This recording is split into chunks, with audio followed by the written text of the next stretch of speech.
જય શ્રી કૃષ્ણ, રાધે રાધે. વૈષ્ણવ, ગાંઠિયા તો આપણે ઘણા બધા બનાવ્યા છે, પણ શું આ રીતે ક્યારે ગાંઠિયા બનાવ્યા છે? એકદમ નવીન અને એકદમ સરળ રીત. આ ઘઉંનો લોટ છે. ઘઉંના લોટને પહેલાં મેં વરાળમાં બાફી લીધેલો છે. 1 કપ અહીંયા મેં લોટ લીધો હતો. તો લોટ જ્યારે બફાઈ જાય વરાળમાં ત્યારે આવી રીતે કઠણ થઈ જાય છે, ભેગું થઈ જાય એટલે પથ્થર જેવું આપણને દેખાય. તો એને ખાંડણીથી આવી રીતે ખાંડી લઈએ, મિક્સર જારમાં પીસી શકીએ છીએ. તો 1 કપ અહીંયા લોટ છે, તો 1 કપની સામે 2 ચમચી અહીંયા સફેદ તલ લેશું, લૂણ લેશું, સ્વાદ મુજબ આપ પધરાવી શકો છો, હળદર 1/4 ચમચી, સાથે કાશ્મીરી લાલ મરચું 1 ચમચી. કાશ્મીરી લાલ મરચાંનો ઉપયોગ કર્યો છે મેં. 1 ચમચી અહીંયા પધરાવી દઈશું.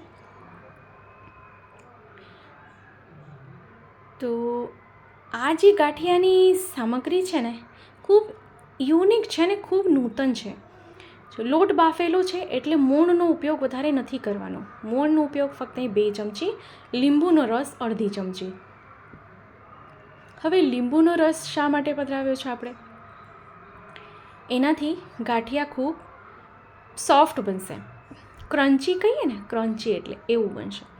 હવે પહેલાં કોરા જ લોટને મિક્સ કરી લઈએ, કારણ કે પહેલાં આપણે જલ પધરાવી દઈશું તો ગાંઠા પડી જશે, મસાલો સરખો ભેગો નહીં થાય. ચણાના લોટના ગાંઠિયા તો સૌ કરે છે, આપણે કરીએ છીએ, પણ ઘઉંના લોટના ગાંઠિયા આપણે ક્યારે નહીં બનાવ્યા હોય. એટલે આ વિડીયો આપ સાથે શેર કરી રહી છું. સરખો લોટ અહીંયા મસાલો મિક્સ થઈ ગયો છે. હવે થોડું જલનો ઉપયોગ કરીને આપણે જે રીતે પરોઠાનો લોટ બાંધીએ છીએ ને, એવી રીતે જેનો લોટ બાંધી લેવાનો છે. એકસાથે જલનો ઉપયોગ નહીં કરી દેવાનું, નહીં તો લોટ ઢીલો થઈ જશે, તો ગાંઠિયા સુંદર નહીં થાય.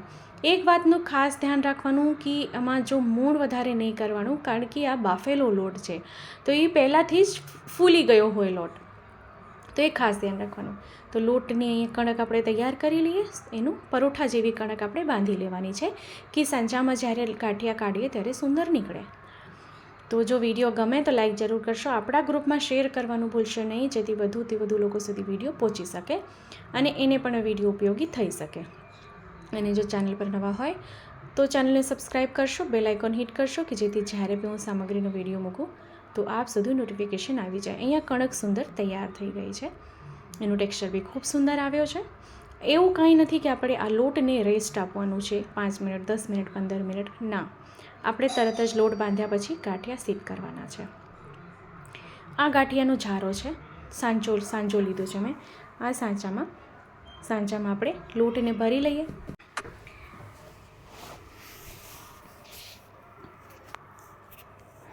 તો આને છે ને પહેલાં કેવું છે કે ડાયરેક્ટ આપણે ગાંઠિયા કરીએ તો ડાયરેક્ટ આપણે તેલમાં જ તળતા હોઈએ ગાંઠિયા. પણ આ ગાંઠિયાને પહેલાં પેપર ઉપર, પ્લાસ્ટિક ઉપર અથવા તો કોઈ લાકડાનો પાટલો હોય એના પર પહેલાં પાડવા પડે ગાંઠિયા, કારણ કે ડાયરેક્ટ તેલમાં પધરાવીએ તો બધા છૂટા પડી જશે. એ બી હું આપને પહેલાં જણાવી દઉં. તો આવી રીતે સંચામાં ભરીને પહેલાં મેં છે લાકડાનો અહીંયા પાટલો લીધો છે, એના પર પહેલાં ગાંઠિયા આવી રીતે પાડી લઈએ. જો ખૂબ સુંદર પડી રહ્યા છે ગાંઠિયા, કેટલા સુંદર, એકદમ નવીન રીતે, એકદમ નૂતન રીતે. તો શું ક્યારે આપે આ ઘઉંના ગાંઠિયા બનાવ્યા છે? અગર બનાવ્યા છે તો ચોક્કસથી કમેન્ટ કરશો, અને નથી બનાવ્યા તો ખાસ કરીને કમેન્ટ કરશો. અને આપને કંઈ જો હજી નહીં સમજાણું હોય તો ફરીથી કમેન્ટ કરશો, હું ચોક્કસથી આપને રિપ્લાય કરીશ. તો આવી રીતે જ ગાંઠિયા અહીંયા બધા પાડી લઈએ.